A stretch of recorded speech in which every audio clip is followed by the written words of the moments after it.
Saya mau berbagi bagaimana pengembalian barang di TikTok Shop itu apakah mudah, apakah sulit? Mudah ya, asal kita tahu. Ini contohnya seperti ini. Jadi aku mengembalikan produk powerbank dan Tiffen karena dari deskripsi sama barang yang dikirim itu saya tes, saya uji powerbanknya itu tidak memenuhi syarat. Dari 20.000 mAh ternyata dia itu hanya di bawah 10.000 mAh dan dia tidak support fast charging. Saya udah pakai 5 kali prosedur untuk bagaimana memberlakukan powerbank baru, ternyata juga tidak bisa terpenuhi sesuai prosedur mereka, maka dengan sangat terpaksa tak pulangin. Sebetulnya hal ini melelahkan ya, kita beli barang itu bukan untuk direview-review, karena kita butuh. Dan tentunya sebagai afiliator, saya juga harus memberi keyakinan bahwa barang yang saya partisipasi untuk saya pasarkan itu juga barang yang bagus. Jadi benar-benar reviewnya itu review benar-benar review jujur gitu. Jadi prosedurnya kalau kita mengembalikan adalah seperti ini, tak balik dulu gambarnya. Ini dalam ini kasusnya adalah Lentiven. Jadi di pesan toko itu biasanya ada pemberitahuan ya, apa-apa saja barang yang sudah kita order. Nah, ini kasusnya adalah Lentiven, dan event saya pencet. Itu muncul chat, misalnya kita melakukan, kita merasa nggak nyaman, ya disampaikan aja tidak nyamannya sama video-videonya, ya, untuk pemberitaan ke mereka. Kemudian kalau sudah terjadi kesepakatan, di sini ada tulisan pengembalian dana, dipencet aja pengembalian dana, ceret.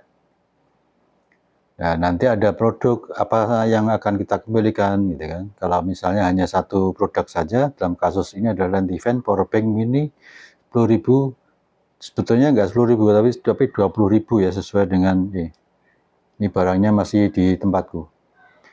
Kemudian dipilih, setelah kita pilih nanti akan ada keterangan metode pengembalian barang. Pilih aja pengembalian barangnya itu kita kirim ke tempat, karena ini JNT ya, JNT terdekat. Ada dua pilihan, mereka jemput barang kita atau kita yang kirim ke sana. Kalau jemput barang dari mereka kan kita nunggu mereka, itu bisa kelamaan. Sementara kalau kita lakukan drop off, jadi kita kirim ke tempat mereka kan bisa lebih cepat. Kemudian ada QR-nya, ya. Kemudian kita bisa lihat label pengembalian barangnya seperti ini. Ini bukti untuk kita ke tempat JNT, ditunjukkan saja bendanya gitu. Jadi cukup barangnya ini kita bungkus yang benar, yang rapi, tidak perlu dikasih tulisan apapun, karena nanti dari pihak JNT akan mencetak ini untuk ditempel di produk ini.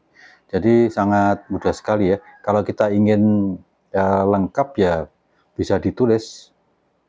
Terus metode pengembalian dananya mau dikembalikan kemana? Ke rekening kita atau kemana? Saya pakai Dana ya. Dan ini ada keterangannya bla bla bla bla, pengiriman dan sebagainya. Seperti itu saja. Prosedurnya cukup mudah. Kemudian nanti dari otomatis ini, kalau barang itu sudah dikirim ke JNT, maka nanti di sini ini ada keterangan menunggu pengembalian dana ya, menunggu pengembalian barang. Nanti kalau sudah diinput oleh JNT ini otomatis ini nanti akan terpenuhi semua. Dan kalau sudah terpenuhi semua, maka dana itu dikembalikan ke rekening kita kembali. Biasanya dia punya, nah ini, kalau misalnya saya ajukan sekarang, ini tanggal berapa nih? Tanggal 9 ya, tanggal 9, maka paling lambat pengajuan kita itu adalah 19 Februari, jadi 9 hari. Jadi masih ada kesempatan untuk, karena kita nggak ada waktu kan, cari waktu yang pas untuk bisa mengembalikannya, maka dia punya durasi waktu yang cukup panjang. Jadi tentunya tergantung kita juga, kalau kita pengen cepat ya segeralah dikembalikan, supaya duitnya segera bisa balik ke kita. Dan yang pasti, yang barang ini kalau sudah sampai ke JNT-nya itu ya sudah, itu menjadi tanggung jawab pihak kurir kepada pihak seller. Gitu ya, ilustrasi singkat untuk bagaimana bagaimana cara kita mengembalikan mengembalikan barang di TikTok yang prosedurnya cukup mudah.